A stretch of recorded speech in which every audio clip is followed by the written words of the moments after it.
اللہ تبارک و تعالی نے قرآن مجید کی آیات بینات میں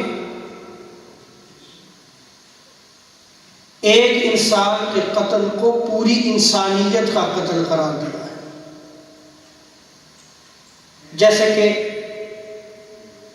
آغاز خطاب میں سورہ مائدہ کی ورس 32 میں اللہ تبارک و تعالی نے ارشاد فرمایا من قتل نفسا بغیر نفس،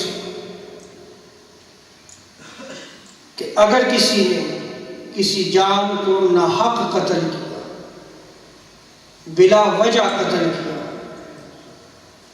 او فساد فی الارض، یا زمین میں فساد برپا کیا، فتنہ برپا کیا، فَكَأَنَّمَا قَتَلَ النَّاسَ جَمِيعًا، وہ جو ایک نفس کو بلا وجہ قتل کیا گویا پوری انسانیت کا قتل کیا گیا. اس آیت کریمہ میں انسانی جان کی حرمت کا مطلقاً ذکر کیا ہے، خواہ عورت ہو مرد ہو، خواہ وہ مسلم ہو غیر مسلم ہو، خواہ وہ چھوٹا ہو بڑا ہو، بلا وجہ کسی ایک جان کا بھی قتل جو ہے وہ پوری انسانیت کا قتل ہے.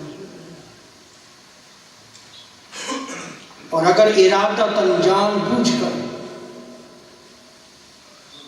کسی بندہ مومن کا قتل کیا جائے تو سن قرآن کیا کہتا ہے. سورہ نساء ورس 93 میں اللہ تبارک و تعالی ارشاد فرماتا ہے وَمَن يَقْتُلْ مُؤْمِنًا مُتَعَمِّدًا فَجَزَاؤُهُ جَهَنَّمُ، اگر کوئی کسی مومن کو ارادتاً قتل کرتا ہے اس کی جزا جہنم ہے. اللہ تبارک و تعالیٰ اس کو جہنم رسید کرے گا، خالداً فیہا، اور وہ اس جہنم میں ہمیشہ رہے گا، کبھی بھی نہیں نکلے گا.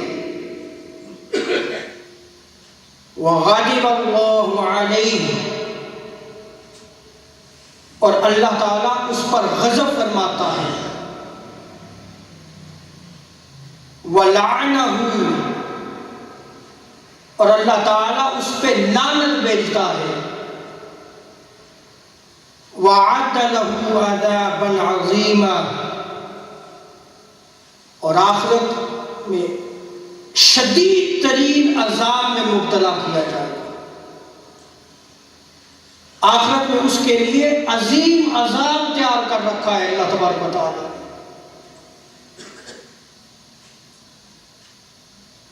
گویا جو مسلمانوں کا قتل عام کر رہے ہیں یہ جہنمی ہیں. اسلام کے نام پہ مسلمانوں کا خون بہایا جا رہا ہے. یہ مسلمان تو درکنار یہ انسان کہلانے کے بھی قابل نہیں، یہ درندے ہیں، وحشی ہیں.